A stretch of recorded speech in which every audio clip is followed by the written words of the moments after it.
างเข้าเมืองนิทานนะคะยกไปแล้วมีรอแม่เลยอันนี้อะไรคะเด็ก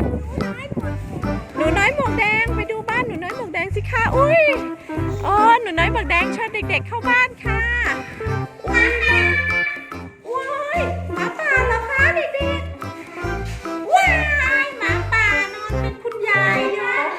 สวัสดีค่ะยกตัวอย่างที่เกี่ยวกับนิทาน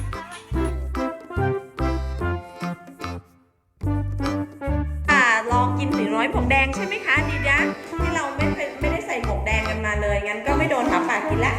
ว้ายทำไมจังเลยคะเราโอ้ยมีช้างด้วยนี่ไงอันนี้คืออะไรคะอลิซในดินแดนมหัศจรรย์ใช่ไหมโหตัวใหญ่เบ้อเลยนี่มีพี่กระต่ายด้วยนะพี่กระต่ายมันเต็มบ้าน ตัวเต็มบ้านเลยนะอลิซเนี่ยว้าวเด็กๆอลิซตัวเบลอเลยนี่ไงโอ้โหมีหลายอย่างเลยนี่หมูสามตัวด้านบ้านรองเท้าต้นถั่วยักษ์นี่ปราสาทเจ้าหญิงนิทราสวยมากมีมังกรด้วยนะแล้วก็บ้านขนมปังนั่นพี่นกพี่โออยู่นู่นนี่เด็กๆกำลังเล่นอยู่บ้านหมูสามตัวอยู่เงินไปแล้วนี่มีช้างดัมโบ้ด้วยนะบ้านใครนะคะพี่หยกสโนไวท์กับคนแค่ทั้ง7ใช่ไหมคะโอ้โหเข้าไปแล้วไหนดูสิคะโอ้โหมีคนแค่ทั้ง7ค่ะเด็กๆดูสิคะว้าวแล้วเด็กๆหายไปไหนแล้วล่ะคะสโนไวท์เด็กๆอยู่ข้างในเหรอคะไปดูสิมีอะไรคะน้องพลอยไหนอุ้ยไหนขอดูสิคะมีเห็นสมบัติด้วยเหรอโอ้ยอันนี้เตียงนอนคนแคะโอ้ยน่ารักจังเลยอ่ะอู้คนแคะแอบเก็บสมบัติไว้ด้วยเหรอเนี่ยในบ้านเนี่ยโอ้ไปกันดีกว่าไปไหนกันต่อคะนี่นะคะบ้านคนแค่ค่ะน่ารักไหมคะโอ้ยอันนี้ที่ไหนเนี่ยอันนี้คืออะไรเนี่ยโอ้คืออะไรดูกันนะคะนี่โอ้ยมาดูในนี้บ้านอะไรไปดูสิว่ามีอะไรนะพี่หยกชวนเข้าไปดูโอ้โหอะไรคะมีไฟอ๋อมันเป็นเตาผิงใช่ไหมคะมีตัวอะไรนี่คะไปกันต่อใช่ไหมคะไปค่ะไปดูสิคะอุ้ยอะไรอ่ะโอ้โหไดโนเสาร์มังกรโอ้มังกรตัวใหญ่เบ้อเลยค่ะไหนไปไหนคะนี่ปราสาทเจ้าหญิงค่ะดูพี่หยกเข้าไปแล้วอ้าวไปเด็กๆไปเลยโอ้โหสูงนะเนี่ยเดินดีๆเราอยู่กันบนหอคอยอ๋อเจ้าหญิงนิทราแอบนอนอยู่นี่เองโอ้ยเจ้าหญิงนิทราเหรอคะโอ้โหน้ำชาจะไปนอนกับเจ้าหญิงนิทราซะแล้วโอ้โห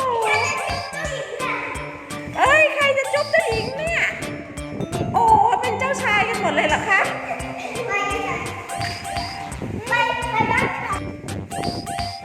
สลีปบิวตี้ว้าวหอคอยสูงจังเลยถ้าเด็กๆระวังลื่นนะฝนตกอ่ะนี่ด้วยบ้านขนมปังใช่ไหมคะไหนอะไรนะฮันเซลเกรเทลใช่ไหมบ้านขนมปังโหสวยเนาะจ้าเอ๋เหรอคะโอ้ยโดนัทมีลูกว้าวสวยจังเลยเนาะบ้านขนมปังก็ต้องมีแม่มดใช่ไหมอ่ะดูสิมีแม่มดว้ายมีแม่มดด้วย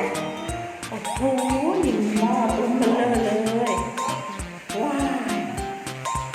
ตัวน่ารักจังว้ายนี่ไงฮันเซลเกรเทลว้ายมีรถม้าด้วยเด็กๆตื่นเต้นกันใหญ่แล้วใกล้บ้านรองเท้าใช่ไหมล่ะ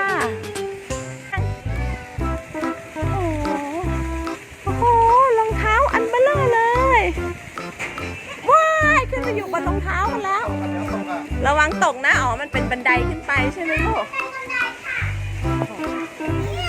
ลงมาแล้ว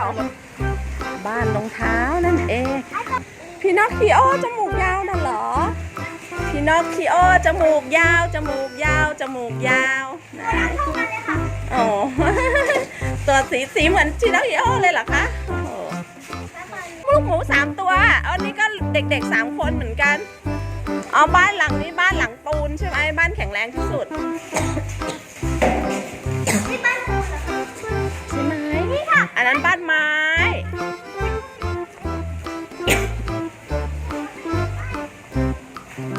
บ้านไม้ใช่ไหมคะอันนี้บ้านอะไรนะบ้านทำจากฟางอันนี้ไงลูกหมูทั้ง3 ตัวนั่งอยู่นี่ว้ายหมู3 ตัวแน่ๆเลยมันจะเปียกเลยโหเด็กๆโอ้ต้องใช้กบตัวเบลเลอร์เลยพี่หยกโอ้เข้าปราสาทกันไปแล้วปราสาทเจ้าหญิงนิทราเร็วไหนโอ้โห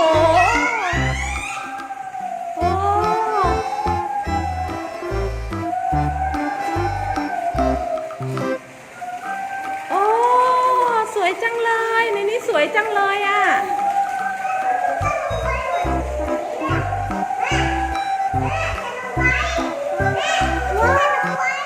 ไหนโอ้โหพี่หยกสวยจังเลยสาดกันไปเลยมาเทลงมาโอ้นี่เหมือนอยู่ในบ้านนี่เลยไหนพี่หยกแต่ลูกบ้านนี้กันใช่ไหมแจ็คตัดต้นถั่วชุบเลยยักษ์ตกลงมาตายใช่ไหมเห็นไหมนี่ไงแจ็คเขาตัดต้นไม้ใช่ไหมคะตัดต้นถั่วนี่เลย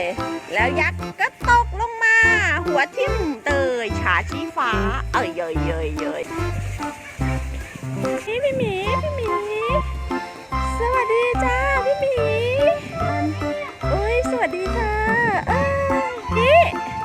ราพันเซลนะ